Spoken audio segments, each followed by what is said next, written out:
everyone, it's Mina Marzano at Medicare Insiders. Thank you for tuning in to another video. Today we're going to be talking about text messaging your clients, so stay tuned for more.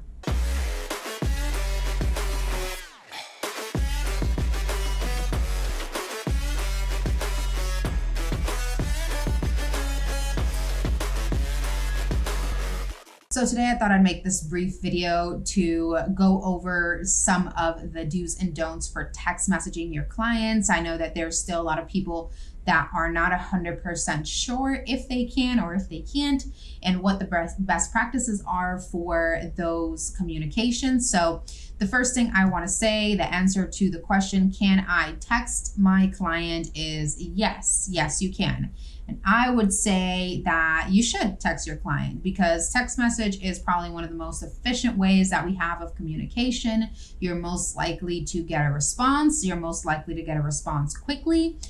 People are more likely to answer a text message than they are to answer the phone. Some people are kind of apprehensive about answering the phone, maybe because of robocallers or spam callers or phone anxiety. So hopefully your clients are comfortable with you and they have your number saved in their phone. So those shouldn't be issues that you're running into a whole lot. But even then, some people still might be a little bit more comfortable with a text message, right? Some people are running through the course of the day and they don't really want to stop and answer a call, but a text message might be simpler for them to respond to. So, and they might look at it the same way with you, right? Your clients might want to text you, and it might be easier for you as an agent as you're going through your day and doing all of the different things that you do for your business. It might be easier for you to just shoot back a text rather than to get on a call. And a lot of times we know that calls sometimes are meant to be 2 minutes and they end up being 30. So text message, definitely good, efficient way of communication. There's just a couple of things I want to highlight to give you guys the best advantage,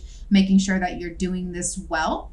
So the very first thing, and this is a no-brainer, but don't text your prospects. Anything that could potentially be unsolicited contact, we do not want to even get near it, right? That's very much of a no-no with CMS. They do not want us reaching out to any Medicare beneficiaries that we don't already have that relationship with. So when we're talking about text message and I'm giving you the green light, I'm talking about your clients, people who are already in your book of business. You've already met with them, had appointments with them, wrote them on a plan.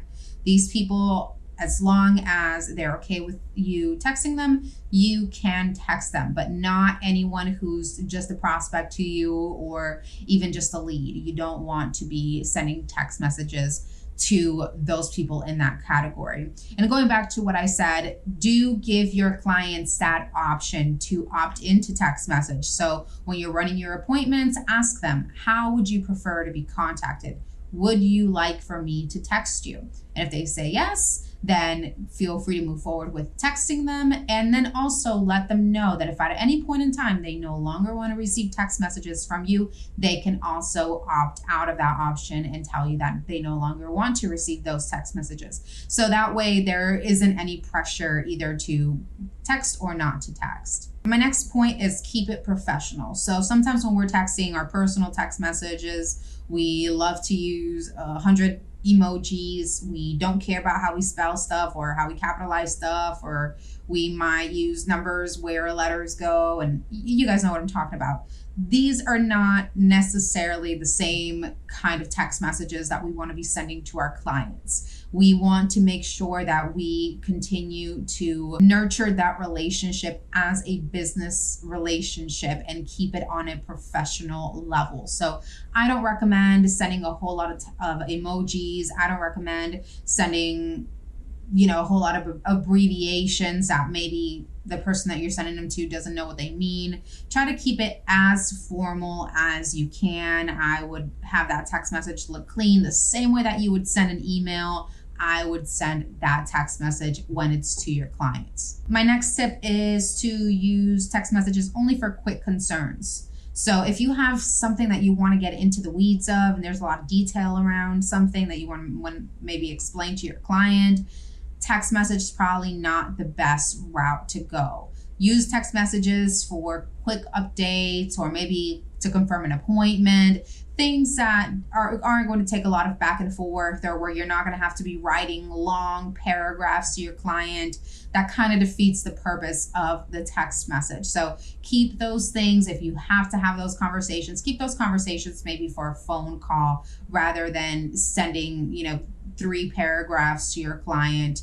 That could be a little bit overwhelming. And along the lines of not sending super long text message, don't send a whole lot of text messages. So try to keep them within a small range, right? Maybe if you're checking in with your clients a couple times during the year, or if you are giving them some sort of update about their plan, keep it to some very kind of important highlights throughout the year where you're going to text them. I don't recommend texting them all the time, or, sending them a good morning message every day. If you want to stay engaged with your clients that way consistently, it might be better to maybe get a Facebook page where your clients can follow you and they can see the stuff that you're posting. But you don't want to be sending out text messages all the time, because that can get old. It can get a little bit annoying, and we don't want to be the ones to be spamming our clients. So keep the text short and don't overdo them. But yes, text your clients, stay compliant. If you have any questions, let me know. I'd be happy to answer, clarify anything that wasn't clear enough. Like, comment, share, subscribe, go on our Facebook group, Medicare Insiders, and I'll see you guys next time.